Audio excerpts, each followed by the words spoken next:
Saya percaya ya, setiap kita pasti pernah mengalami titik terendah dalam kehidupan kita. Kita mau sama-sama belajar 3 hal yang perlu kita lakukan pada saat kita ada di dalam titik terendah. Poin yang pertama adalah respon yang benar. Ada begitu banyak titik-titik terendah yang kita sudah lewati sampai hari ini. Tapi Tuhan rindu ketika itu terjadi lagi atau kita sedang mengalaminya, Tuhan rindu kita punya respon yang benar. Firman Tuhan katakan, marilah kepadaku semua yang letih lesu dan berbeban berat.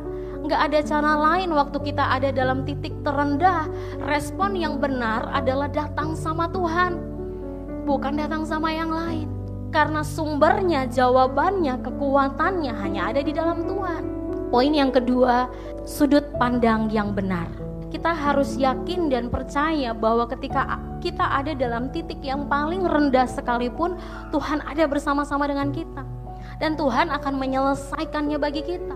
Pikiran kita perlu dipenuhi dengan kebenaran firman Tuhan untuk bisa punya sudut pandang yang benar. Kalau pikiran kita tidak pernah dikasih makan firman Tuhan, susah sekali untuk bisa lihat kebaikan Tuhan di tengah-tengah hal-hal yang buruk yang sedang kita alami. Bahkan kita bisa melihat kebaikan Tuhan di tengah badai, kalau kita punya sudut pandang yang benar. Yang ketiga, jangan menyerah dan tetap percaya. Kadang-kadang ada di titik terendah tuh kayak sudah gak ada jawaban. Bahkan kita ada di situasi yang kayak rasa-rasanya sudah terkepung gitu ya. Dari semua hal, dari semua proses, kayaknya semuanya sangat menekan kita. Tetapi apapun prosesnya, kuatkan kepercayaan kita dengan Tuhan. Tuhan itu dekat dengan orang yang remuk hati, yang patah hatinya.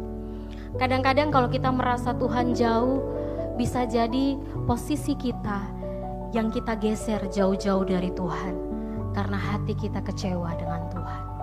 Tetapi firman Tuhan katakan, Tuhan dekat dengan orang yang remuk hati.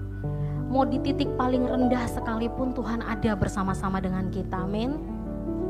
Kemalangan orang benar banyak. Artinya proses hidup kita tuh akan banyak.